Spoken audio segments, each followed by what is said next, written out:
اللہ اللہ اللہ اللہ اللہ۔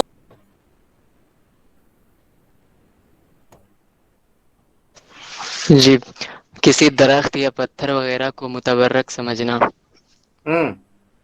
کسی درخت یا پتھر وغیرہ کو متبرک سمجھنا، یعنی اس چیز کا بیان کہ جو آدمی درخت کے ذریعے سے یا پتھر وغیرہ کے ذریعے سے تبرک حاصل کرے، تبرک حاصل کرے۔ اب غور سے دیکھیے مسئلے کو۔ ہمارے سامنے ہم آپ کو پہلے باتیں بتا چکے ہیں کہ شیخ الاسلام محمد بن عبد الوہاب رحمۃ اللہ علیہ اس کتاب کے ابواب میں ان چیزوں کا تذکرہ کرتے ہیں جو ہمارے اور آپ کے درمیان جس میں کثرت سے ہم لوگ مخالفت کرتے ہیں، یعنی شریعت کے باتوں کو ہم لوگ کثرت سے جن چیزوں میں نہیں مانتے ہیں۔ تو سب سے پہلے انہوں نے بیان کیا، جہاں شرک کی تفصیل بیان کرنی شروع کی شیخ الاسلام نے، تو سب سے پہلے بیان کیا کہ کڑا پہننا، دھاگا پہننا، اس طرح سے تعویذ پہننا بلا اور مصیبت کو دور کرنے کے لیے یہ شرک ہے۔ یہ اس امت میں کثرت سے پایا جاتا ہے، علاج اور معالجے کے طور پر لوگ اس شرک کے اندر مبتلا ہیں۔ اب اس کے بعد جب یہ بیان کر چکے تو اب یہ بیان کر رہے ہیں کہ تبرک حاصل کرنا ہے نا، چاہے جگہوں سے ہو، یا جیسے قبر سے یا پتھر سے، یا اسی طریقے سے قبر کی مٹی سے یا لوہے سے یا کسی آدمی کے کپڑے سے یا کسی کے پرشاد سے یا 11ویں کے مٹھائی سے، یا اسی طریقے سے شب معراج کے مٹھائی سے، فاتحہ کیے گئے مٹھائی سے، کیک سے، ان تمام چیزوں سے تبرک حاصل کرنا، یا اجمیر سے جا کر کے وہاں قبر سے اٹھا کر کے بتاشا خرید کر کے لایا، کہہ رہا ہے کہ یہ متبرک چیز ہے، بابا کا تبرک ہے، اس کو کھائیے، بابا کا تبرک ہے، اس کو پہنیے۔ اگر کوئی آدمی تبرک حاصل کرتا ہے اور برکت حاصل کرتا ہے، یا اسی طریقے سے کہیں گیا اور اس کے دیوار میں لوٹ پوٹ ہو رہا ہے، اس سے اپنے کپڑے کو لگا رہا ہے، سمجھ میں آ رہی بات؟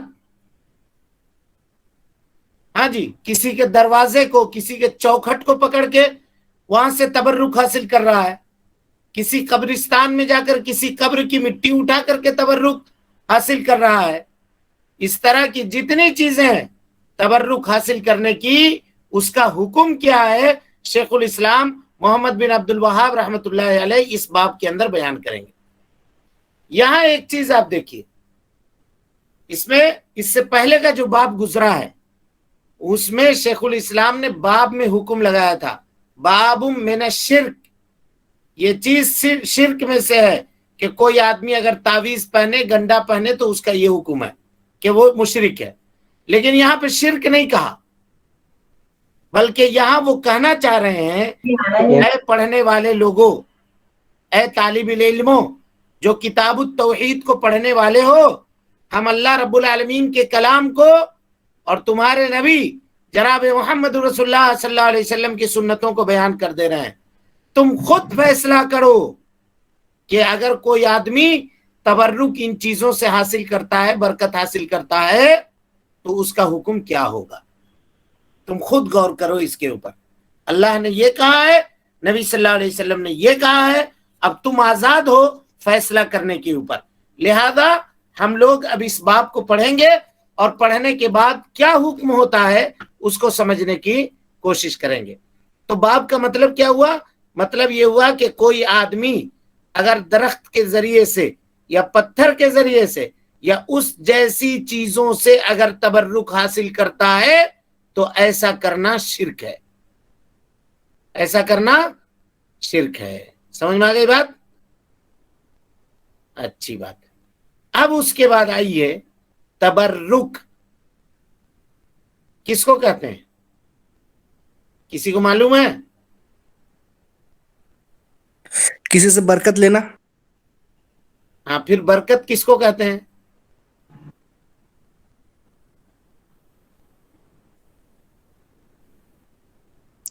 کم چیز میں زیادہ کا مطلب کہ اس میں انکریز ہونا اس کو بولتے ہیں. فائدہ مند. ہاں بولیے.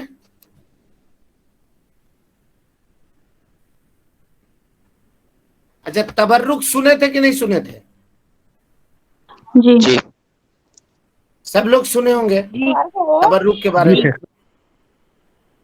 سنے یا نہیں سنے؟ جی شیخ سنا. جی جی سنے ہیں. کیا معنی سمجھتے تھے؟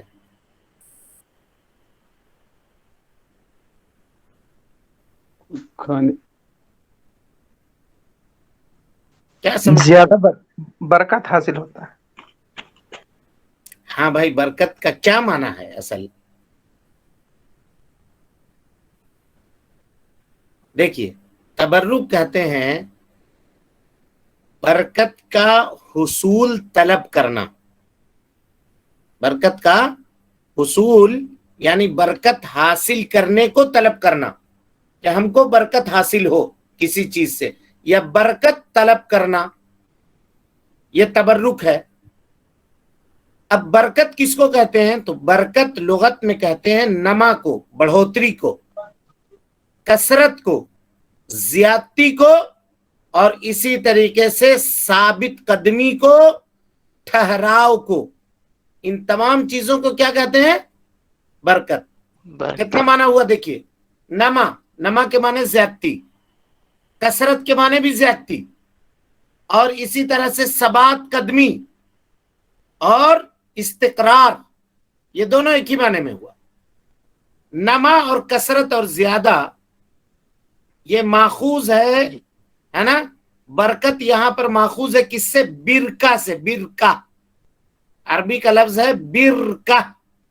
برکہ کے معنی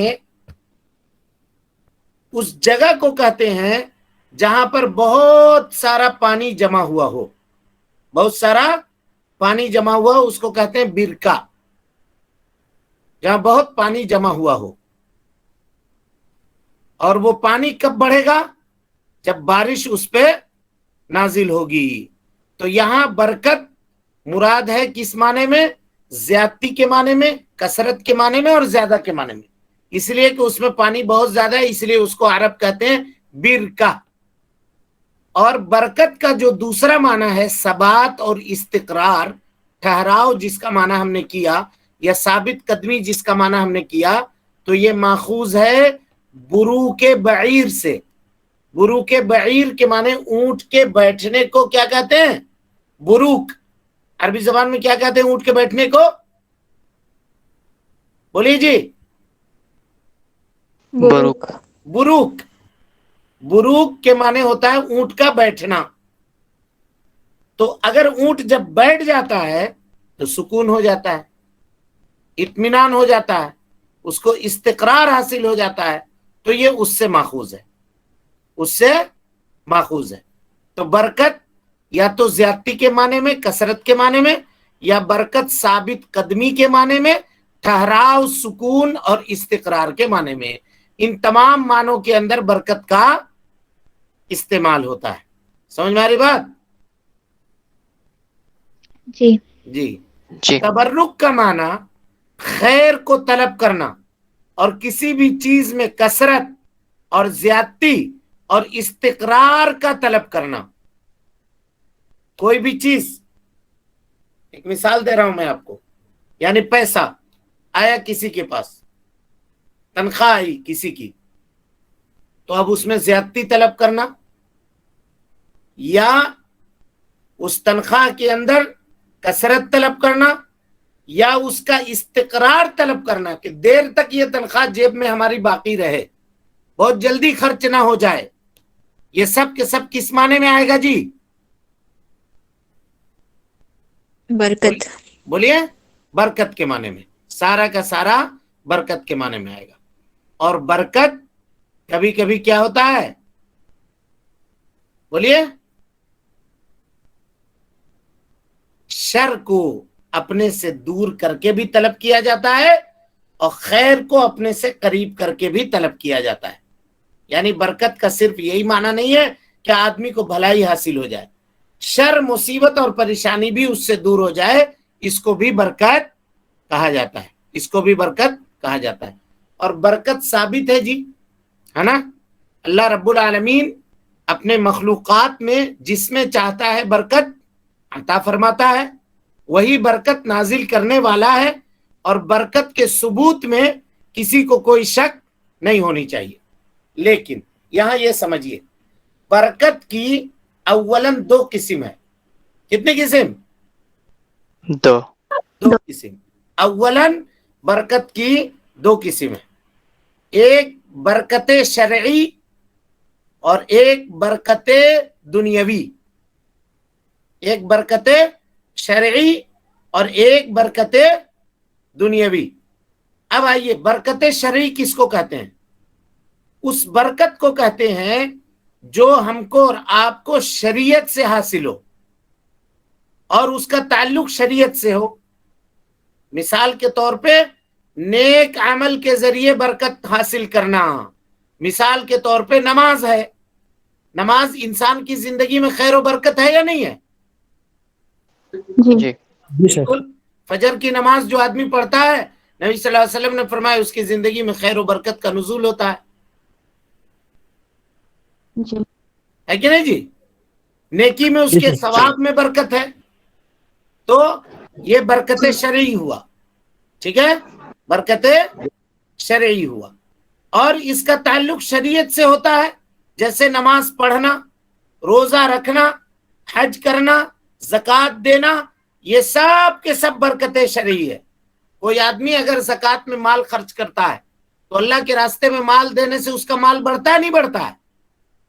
جی سر بڑھتا ہے. گویا وہ زکوٰۃ دے کر کے اللہ رب العالمین سے اپنے مال میں برکت طلب کر رہا ہے کہ اللہ رب العالمین ہم تیرے راستے میں خرچ کر رہے ہیں، میرے مال کے اندر اضافہ فرما دے. تو یہ برکت کی کون سی قسم ہوئی؟ برکت شرعی. برکت شرعی. برکت شرعی. اور ایک دوسری برکت ہے جو ہے برکت دنیاوی. کیا ہے؟ برکت دنیاوی، جو دنیا کی چیزوں سے حاصل ہوتا ہے. مثال کے طور پہ بارش کا نازل ہونا، یہ برکت ہے یا نہیں ہے؟ جی سر. بولیے.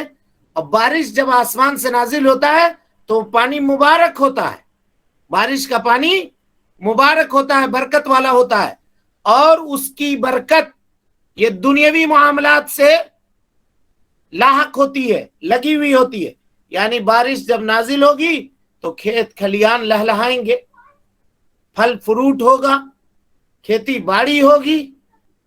اور اگر بارش نہیں ہوا تو سوکھا پڑ جائے گا، قحط سالی ہو جائے گی، انسان اور جانور پانی پینے کے لیے پریشان ہو جائیں گے. اور کبھی کبھی یہ برکت سے، یعنی اس دنیاوی برکت سے شرعی فائدہ بھی حاصل کیا جاتا ہے. جیسے بارش کا پانی آئے گا تبھی تو وضو کرنے کے لیے پانی ہوگا. ہاں جی. تبھی تو آدمی کو غسل کرنے کے لیے پانی ہوگا. تو اس سے دونوں طرح کا فائدہ اٹھایا جا سکتا ہے. لیکن اس میں اصل جو ہے وہ برکت دنیاویہ ہے. اصل کیا ہے؟ برکت دنیاویہ. تو دنیاوی برکت اور شرعی برکت، یہ دونوں سمجھ میں آ گئی بات؟ جی. جی. اب اس کے بعد آئیے، برکت کی پھر 2 قسم ہوتی ہے. کتنی قسم؟ 2 قسم. 2 قسم. اس قسم کے علاوہ اس برکت کو کہتے ہیں برکت ذاتی، اور ایک کو کہتے ہیں برکت عملی. برکت ذاتی اور برکت عملی. غور سے سنیے گا، یہ سارے اگر فرق کو جان جائیے گا، سمجھ جائیے گا، تو اس چیپٹر کو سمجھنا بہت آسان ہوگا. یہ ایک دم کی بتا رہا ہوں آپ کے سامنے. برکت ذاتی ہے کہ جس کے اندر ذات ہی مبارک ہوتی ہے. مثال کے طور پہ جیسے جناب محمد رسول اللہ صلی اللہ علیہ وسلم کی ذات مبارکہ برکت تھی کہ نہیں؟ اسی لیے ہم لوگ کہتے ہیں ذات، بولیے جی، مبارک. ذات مبارکہ. اسی طریقے سے خانہ کعبہ اس کی ذات برکت ہے، اسی طرح سے مسجد حرام، مسجد نبوی، یہ سب کے سب ذات اس کے جو ہیں یہ مبارک ہے۔ اور دوسری چیز جس کو ہم نے کہا عملی برکت، تو یہ حاصل کیا جاتا ہے عمل کے ذریعے سے، جیسے مسلمان کا ہونا یہ برکت ہے یا نہیں ہے؟ جی جی تو مسلمان کا ہونا کیسے برکت ہے؟ مسلمان عمل کرے گا، نیکی کا کام کرے گا، یہ نیکی کا کام کرنا برکت ہے۔ خالی مسلمان موجود ہو، نام کا مسلمان، تو برکت نہیں ہوگا۔ جب تک وہ نیکی کا کام نہ کرے، خیر کا اور بھلائی کا کام نہ کرے، تو برکت نہیں ہوگی۔ اسی طریقے سے نبی صلی اللہ علیہ وسلم کا کہنا البرکۃ فی اکابرکم، برکت تمہارے اکابر لوگوں میں ہے، یعنی بڑے لوگوں میں ہے۔ اسی لیے آدمی کو چاہیے کہ اگر علم حاصل کرے تو جو راسخ فی العلم ہے، بڑے علماء ہیں، ان کے سامنے اپنے زانو تلمس کو تہ کرنا چاہیے، ان سے علم لینے کی کوشش کرنی چاہیے۔ اور اسی طرح سے ہم نے بتایا کہ جناب محمد رسول اللہ صلی اللہ علیہ وسلم کی ذات بھی کیا ہے؟ برکت ہے، متبرک۔ برکت ہے۔ اور ہم لوگوں کو دعا کرنے کا حکم دیا گیا ہے جی، دعا کرتے ہیں، آج بھی دعا کرتے ہیں۔ اور آج جمعہ کا دن تھا، آج آپ لوگوں نے بھی دعا کیا ہوگا۔ کون کون کیا ہے دعا؟ بولیے، درود شریف نا؟ کون کون کیا ہے جی؟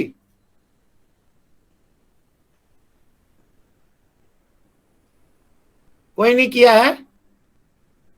نہیں کیا ہے، ہاں؟ کیا ہے۔ کون کون؟ بھائی درود میں کرتے ہیں نہیں کرتے ہیں؟ اللہم صلی علی محمد، اور اس کے بعد اللہم بارک اللہ علی محمد محمد۔ اے اللہ رب العالمین برکت نازل فرما محمد صلی اللہ علیہ وسلم کے اوپر، وعلی آل محمد کما بارکت علی ابراہیم وعلی آل ابراہیم انکا حمید مجید۔ اچھا، ان تمام چیزوں کو جاننے کے بعد مخلوق میں برکت کہاں سے آتی ہے جی؟ اللہ کی طرف سے۔ اللہ رب العالمین کے جانب سے۔ یہی باٹم لائن ہے، اس کو سمجھیے۔ انشاءاللہ العزیز پھر کل کے درس میں ہم اس کی مزید وضاحت آپ کے سامنے کریں گے۔ ابھی بھی باب کی تشریح یعنی برکت کو ہم لوگ سمجھنے کی کوشش کر رہے ہیں۔ جب یہ سمجھ جائیں گے برکت کو تو انشاءاللہ معاملہ آسان ہوگا۔ اللہ رب العالمین سے دعا ہے کہ اللہ تعالی ہمیں ان اقسام کو ذرا غور سے یاد کیجیے گا، برکت شرعی، برکت دنیاوی، برکت ذاتی، برکت عملی، اور ابھی پھر اور کسی مائے گی آگے آپ کے کل کے درس میں انشاءاللہ۔ تو پھر ان تمام چیزوں کو یاد کیجیے گا، ذرا غور سے سنیے گا، ذرا ویڈیو کو یا آڈیو کو دوبارہ گھر میں جا کر کے 1-2 مرتبہ سنیے گا، کچھ کنفیوژن ہو تو اس کو سمجھیے گا، کیونکہ یہ وہ راستے ہیں جو باریک راستے ہیں جس کو سمجھنا بہت ضروری ہے۔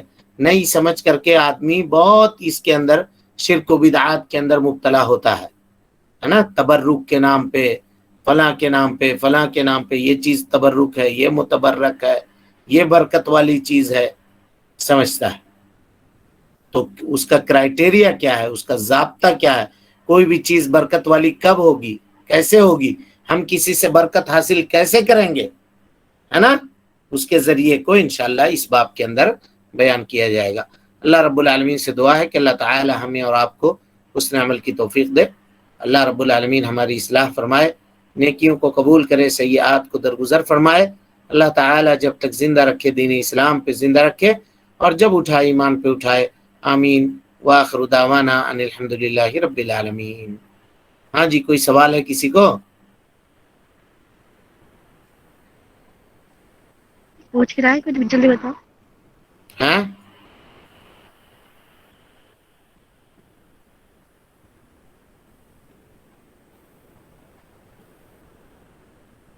کوئی سوال ہے؟ جی السلام علیکم۔ بولیے۔ ہدا ہدا جان کی طبیعت خراب ہو جاتی ہے اور سب دکھا لیا ہاسپٹل میں، ساری رپورٹیں نارمل آتی ہیں، ایک دم ایسا لگتا ہے، کہتی ہے کہ دم نکل رہا ہے، میرا بے چینی ہوتی ہے بہت زیادہ، تو گھبراہٹ بہت زیادہ۔ مسجد کے مولوی میں انہیں دکھایا تو وہ یہ کہہ رہے ہیں کہ شیطان کی نظر ہے، سمجھ میں نہیں آتا کیا کریں۔ کیا بول رہے ہیں ہم کو نہیں سمجھ میں آیا، کوئی سنا جی؟ جی بول رہی ہیں کہ گھبراہٹ ہوتی ہے اور بیمار رہتی ہیں، مسجد کے مؤذن کو دکھایا تو بولا کہ یہ شیطان کی نظر ہے، تو کیا کریں گے سمجھ نہیں آتا۔ دیکھیے کوئی اچھا رقیہ کرنے والا اگر کوئی ہے تو ان سے دم کروائیے، رقیہ کروائیے۔ جی اور کوئی سوال؟ نہیں جی شیخ۔ چلیں، السلام علیکم ورحمۃ اللہ وبرکاتہ۔ اور رقیہ اس میں صرف دوسرے کے اوپر ڈیپینڈنٹ نہ رہیں، خود سے صبح شام کے اذکار خود سے پڑھیے، 5 وقت کے نمازوں کی پابندی کیجیے، سمجھ گئے؟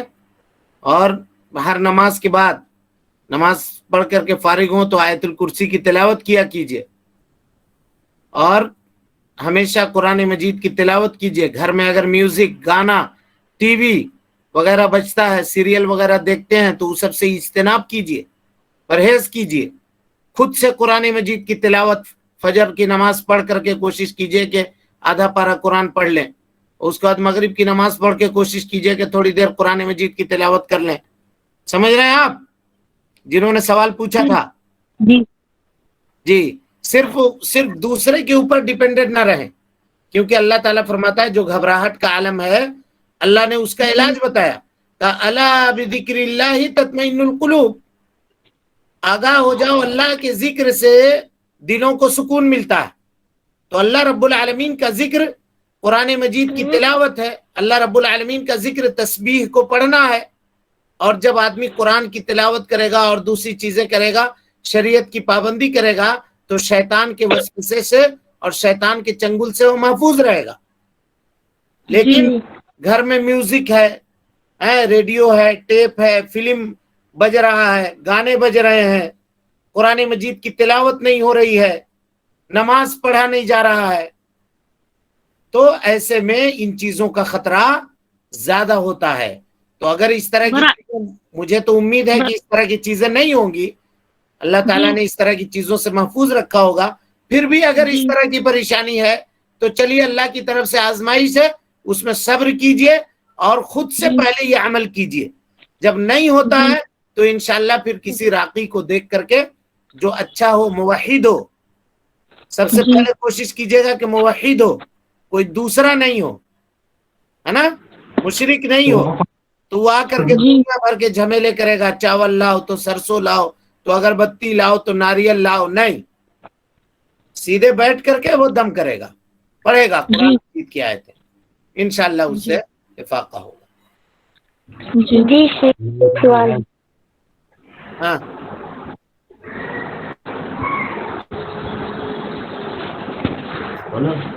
شیخ، خواتین جماعت کو جا سکتے ہیں کیا؟ ضروری ہے کیا جانا؟ آواز نہیں آ رہی ہے؟ جی شیخ، خواتین جماعت کو جا سکتے ہیں کیا؟ ضروری ہے کیا جماعت کو جانا خواتین؟ کیا خواتین جماعت کو جا سکتے؟ کون جماعت؟ تبلیغی جماعت کہہ رہی ہیں شیخ۔ لیکن جماعت تبلیغی جماعت؟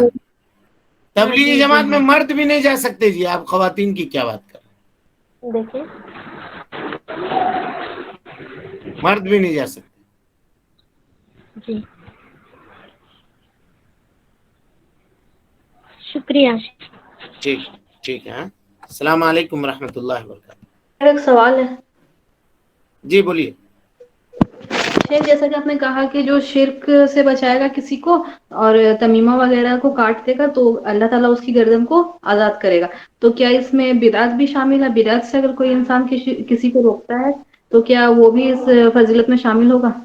اللہ کی ذات سے امید رکھنی چاہیے کہ اللہ تعالیٰ اس کا اجر دے گا، ہے نا، اور اللہ رب العالمین کے مطلب یہ ثواب میں کوئی کمی نہیں ہوگی انشاءاللہ. اگر وہ امید رکھتا ہے تو اللہ تعالیٰ اس کو ضرور دے گا, جزاک اللہ. ضرور دے گا انشاءاللہ. جی. اور بدعت میں بھی, بدعت کبھی کبھی مکفرہ بھی ہوتا ہے جی. بدعت کبھی کبھی کفر کے درجے پر بھی جاتا ہے. آئے گی گفتگو آپ کے سامنے, جب بدعت کا چیپٹر آئے گا تو وہاں پر بات آئے گی, ہے نا. اور کبھی کبھی بدعت تو ایسا ہوتا ہے جو انسان کے توحید کو پورے طور پہ ختم کر دیتا ہے. تو اگر بدعت سے بھی روک رہا ہے وہ, تو انشاءاللہ العزیز اس کو ثواب ملے گا, اور غلام آزاد کرنے کا ثواب بھی ملے گا. ٹھیک ہے, چلیں. السلام علیکم ورحمۃ اللہ وبرکاتہ. اللہ اللہ اللہ اللہ اللہ اللہ اللہ اللہ اللہ